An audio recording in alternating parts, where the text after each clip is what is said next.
All right, welcome back to another episode of the ALP Podcast. My name is Trent Newton. I'm the superintendent here at Academia Los Pinares. And today our special guest is Haiti Mejia. She is our preschool director.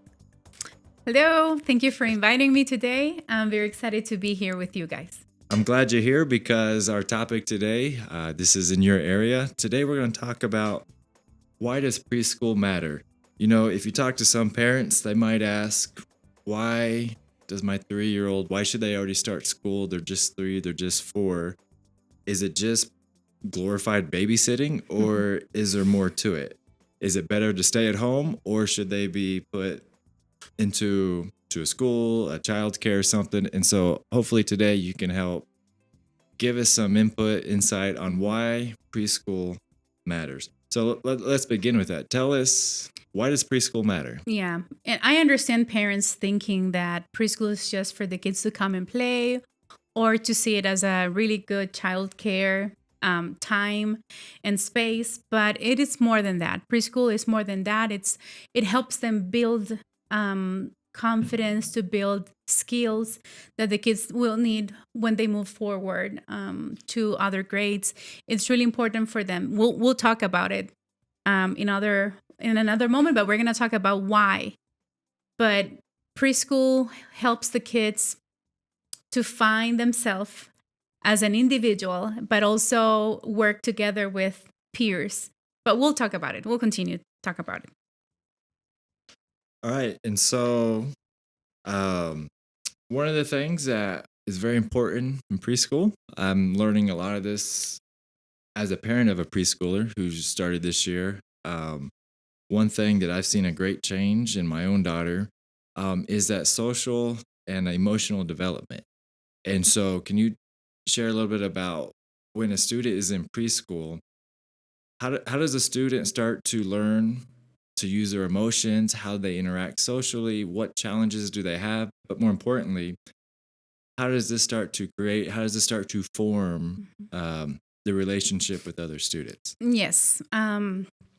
You will think that everything in the character of the student, the kids, they're born with it, but it usually grows up with all the times that they can be involved with other kids. So social emotional learning, it happens naturally when they're around other kids their age, or older kids or younger kids.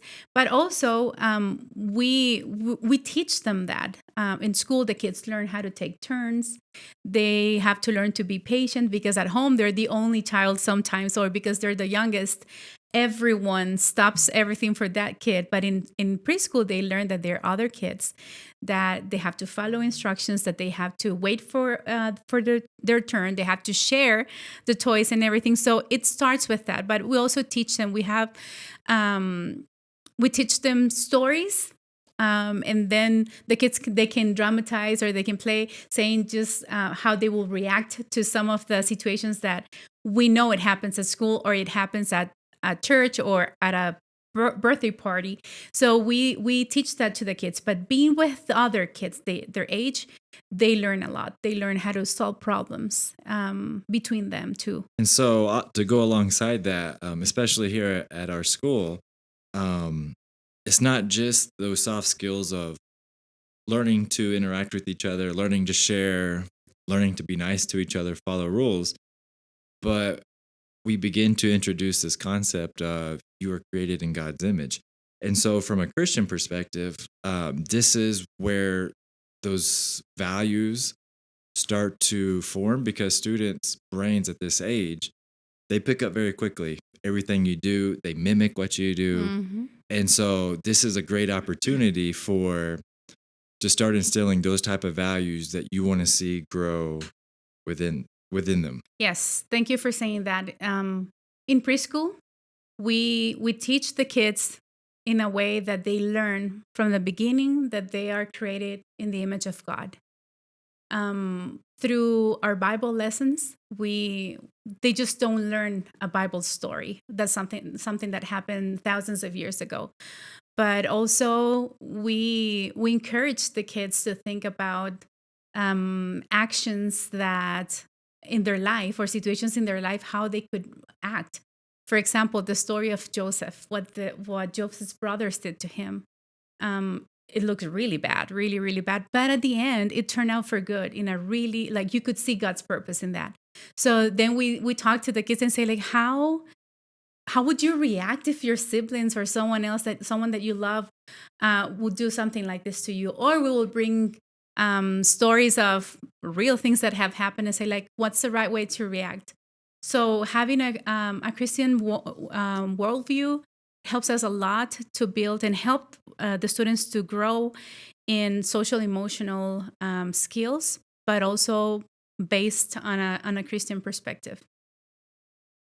To go along with that, the other day we had the PTO presented the movie Jesus, Light of the World. Mm-hmm. And going back to what my own daughter has been learning in class in preschool, during that movie, when Jesus showed up on the screen, she got out of her seat screaming, "There's Jesus," and started clapping. Mm-hmm. So one part of me as a parent was like, oh, this is my kid screaming in the theaters. But then it was, my kid has taken what they've been learning about characters, about who Jesus is. And I was like, that was a proud dad moment, because my kid is starting to see what we're here for and acknowledging who Jesus is. And so that was a great thing to see. And I think it's important that our students understand, we don't just want to be nice to somebody just to be nice to them. Mm-hmm. We don't want to be mean. Or why is it happening? Like, we want students to understand that we are created in God's image. Mm-hmm. And so we should treat each other like that. And I think it's important for our kids to learn the responses, how they do that, how to follow rules, expectations, to do their best for this. And so I think it's a great place, because I've seen in my own eyes what my daughter is taking from school. We're seeing it at home. And that's very exciting. Actually, that's what we love from preschool kids. Is the excitement how they learn from the Bible. And that's why Jesus said that if we want to go to heaven, we should be like a child, because they have an incredible faith. Like, they teach us about faith, even though Ava knew it was a movie, but she knew it was cartoons, right? So, but she knew they were talking about the real Jesus, the Jesus that she has learned not just at home but also at school. So that's the importance of sharing, or just nurturing our kids with that in school, and teach them. And this is funny. I'm gonna share really quick. One of her teachers, her youngest boy is in kindergarten this year. And she does with her husband, they do devotionals and stuff like that. And she teaches a lot of things, but he will never participate. He will never like recreate or talk about it. But as soon as he started school, he was like, "Mom, guess what?" And he comes with that excitement and say like, "Mom, guess what? This is what Jesus did." And I was like, "I already shared that with you." And he goes like, "No, you haven't." He only remembers it because he learned it at school. And sometimes these kids are in the stage of that they believe everything the teacher says, but not parents, just the teacher. So it is exciting to work with these kids, sharing the gospel with them since this age. And so these skills would be more of like the soft skills, learning to interact, to socialize, follow rules and stuff. When students get the grasp of that, it creates an environment where they are ready to start learning as well. And so that's why it's important that we focus on those skills, those interactions with each other, because it creates that environment where kids are now ready to learn. And so I want to talk just a little bit with you. In preschool, it's not just babysitting. We've already mentioned a lot of those things. But once those kids have built those relationships with each other, with the teachers, they're now also ready to start learning. And so can you just talk a little bit about what we do in our preschool to engage our kids with academics? Yes. Well, every preschool program, it is a play-based guide. Because they're little, they're tiny, they want to play. So everything that we recreate for them in a cognitive, like whatever we want to want them to learn, it is a play based. But what are we prepare the kids with skills with problem solving.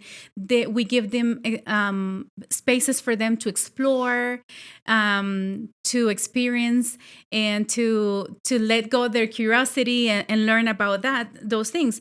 For example, right now this year, that's why we have decided to start with a Montessori program, which we have loved, because Montessori also aligns with our Christian worldview in our school, but it also helps the kids to explore a lot with materials, with concrete things. So, can you give some examples? Yes. For somebody who's maybe not too familiar with Montessori, but just what are a few of the things?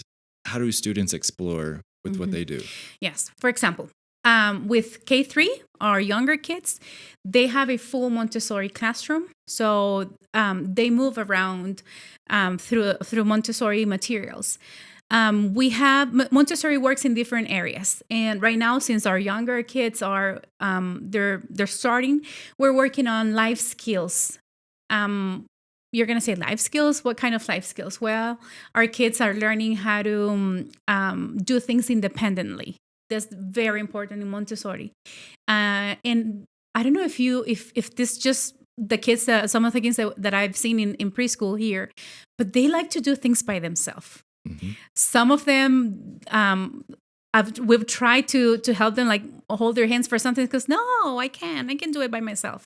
So Montessori encourages that for the kids. They learn how to open their own food containers and how to get their lunch boxes, take the things out, put them back inside, and clean their workspace, clean their the place where they're eating.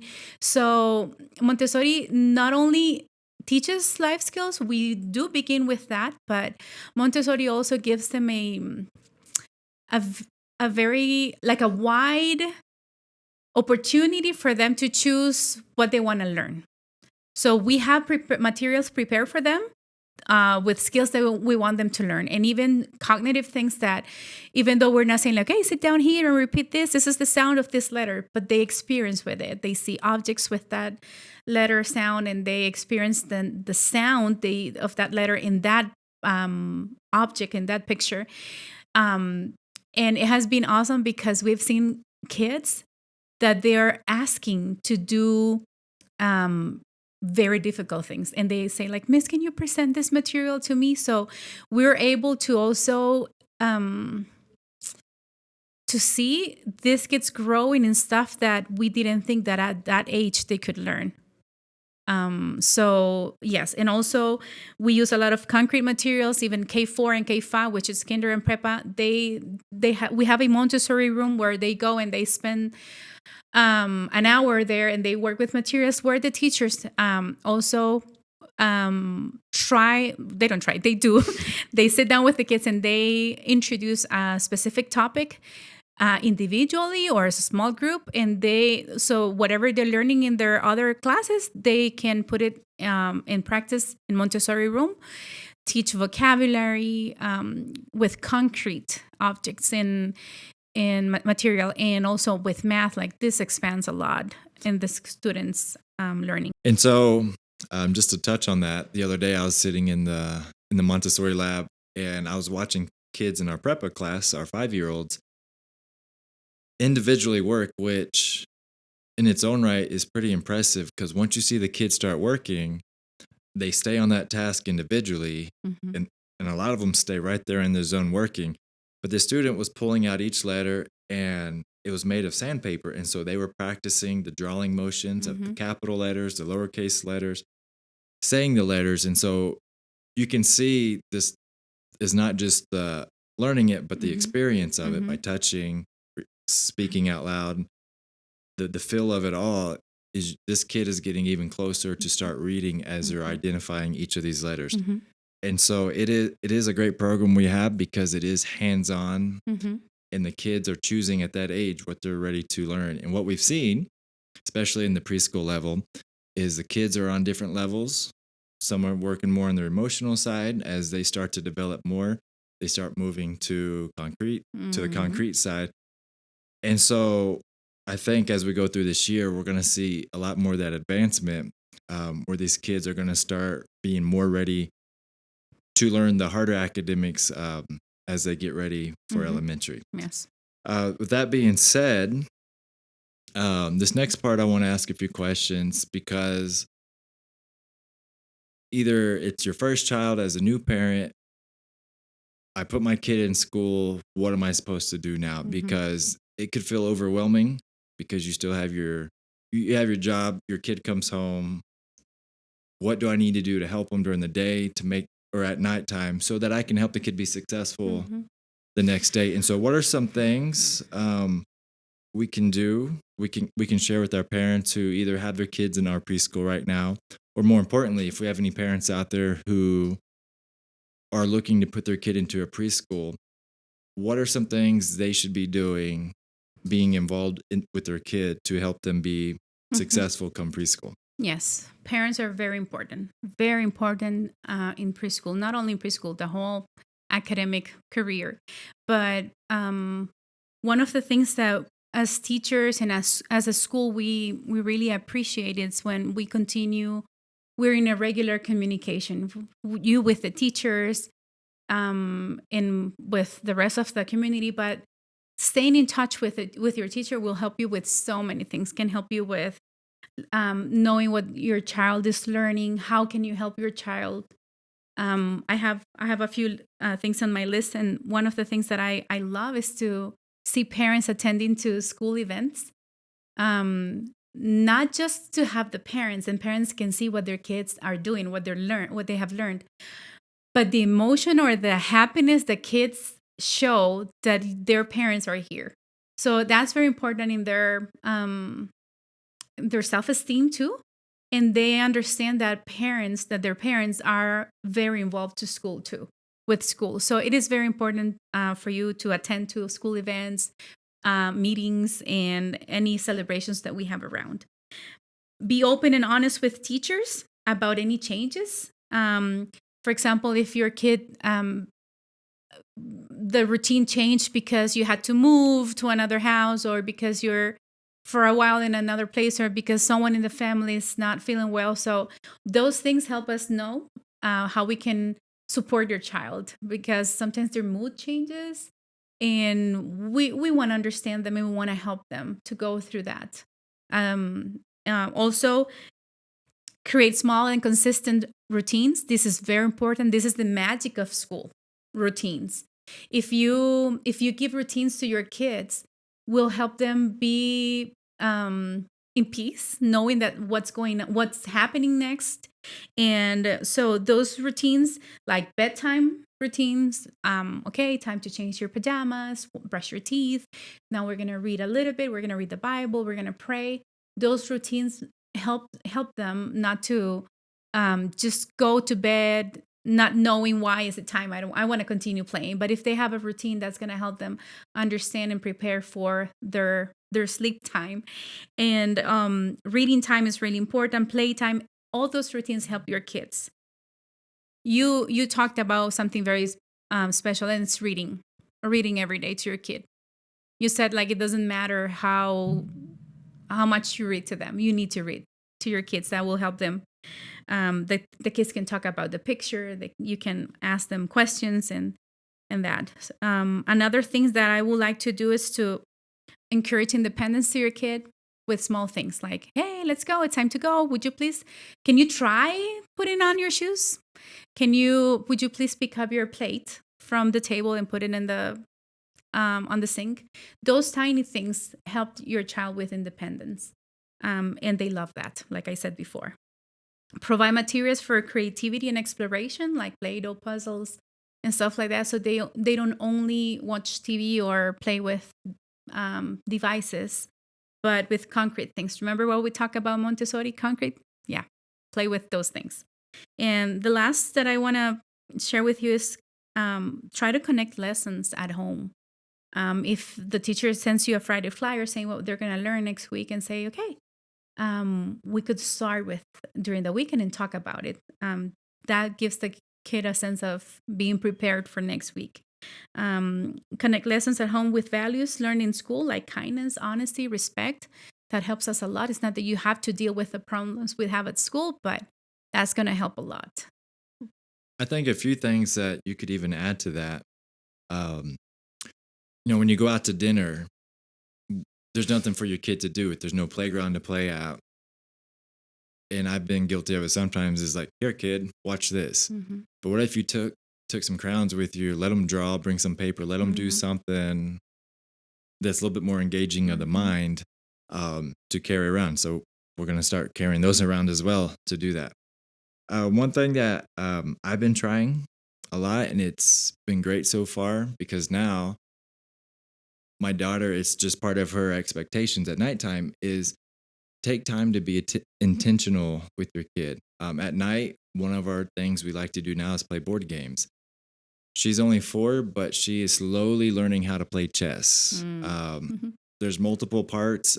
She understands what the pawns will do. She knows how to move the horses. It's a process. Yes. Her favorite piece is obviously the queen. It's Queen Elsa. And there's no rules for this piece for her. But what she enjoys most every night is she'll go and grab a board game, because we have multiple games, but she'll grab one and we'll start playing it, but then she's going to make up her own rules to finish it. But what it's more about is we're just spending time together.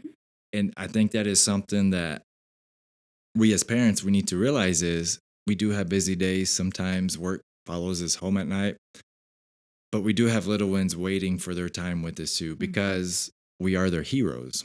Yeah. Still at this age. Yes. And so it is important. How can you help your student in preschool? It's be intentional to be involved in their life. Yes. Ask them how school was.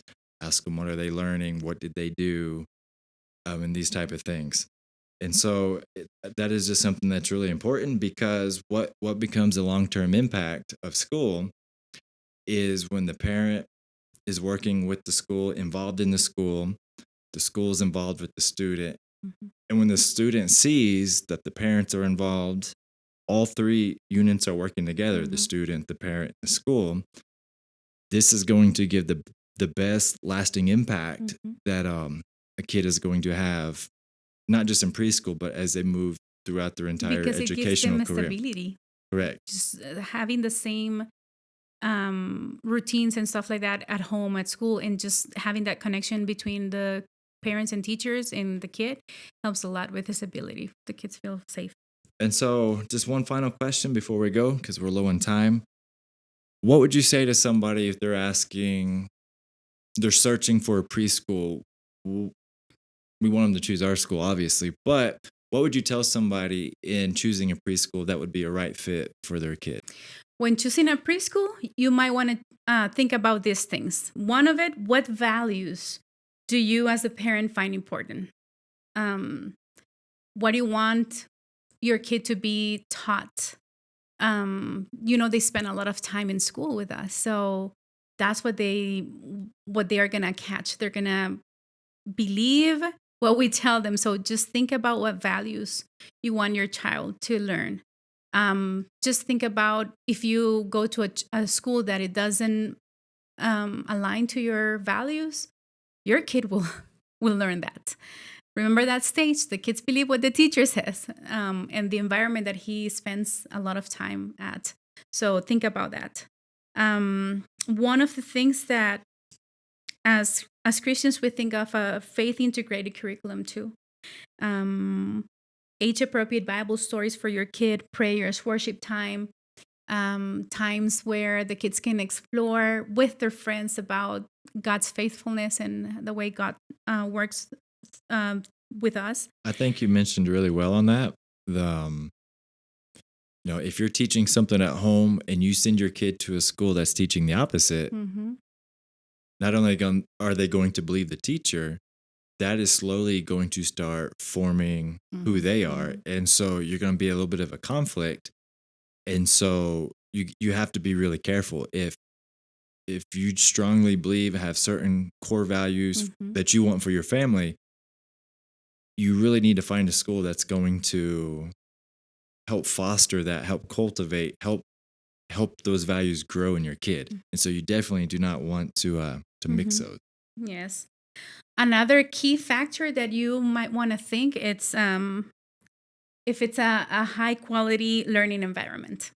That is not only the academic, but also the open spaces in a place that is safe, that is stimulating for your kids. And for example, we're in the middle of nature. Our kids get to explore and experience a lot of things. One of the things that I've heard from other friends when they're looking for a preschool, they say like, we don't want what we see in the city. There's a lot of the houses turn into preschoolers, so they're dark. They don't have open spaces for the kids to run and feel the breeze, the air, fresh air. So think about that. There is a different feeling when the kids see a squirrel run by, jump out of a tree, or they can hear the sounds of a woodpecker. I remember being in the classroom and I just lost the class for at least 5 minutes at the least, just for the excitement of watching what they do. And so it is a great thing where we're at here in the trees that you do get to experience nature at its core with that. If your thing is relationships, you need to partner with a school that partnerships with families too. It is very important for some parents that they only have one child or they don't have a big family. Sometimes they want to have that community, and that's really important. If it's a school that is open to receive families, to keep that communication, it's really important. Another thing is accreditation and training. Find a school that the teachers are accredited, that are trained to be teachers, not only a person that loves kids or that has a good English. Of course, that's important. It is important. But if it doesn't matter if it has a good English, but cannot teach, cannot it doesn't have a classroom management and stuff like that. So think about that. People that are trained in early childhood education and that they're recognized for its quality. Play and social interaction. Children love time to play. That's what they say. If you ask them at the end of the day, what was your favorite part of the day? Go to the playground because they're able to play freely, even with limits, but for them it's free. And the kids learn and they actually take action of what they've learned. They take turns to go through the slides. They're being kind to others by sharing the swings and stuff like that. So if it's a place where it has a play and a social interaction, that they have a space for them to interact and socialize, but also develop their motor skills. So that's a good place for for your children. And I would add just one more to that. Wherever you're considering to go and do a tour of the school. Go and visit. Go meet the director. Go meet the teachers so that you can get a sense of the environment that's around. Get a sense of what does the classroom look like. Are the materials up to date, or are they using stuff from the 1980s, 1990s? Or is it up to date with the challenges that our students are facing today? What is the quality of it? That being said, we're always open to tours to come check our Montessori lab, our classrooms, meet our teachers, meet our director. We would love to do that if you're looking for a preschool as well. We are out of time for today. We thank you for spending this time with us. If you haven't yet, don't forget to like and subscribe so that as new episodes drop, you will be able to be the first one to know. With that being said, may the Lord bless you, watch over you, and his light shine on you. Thank you.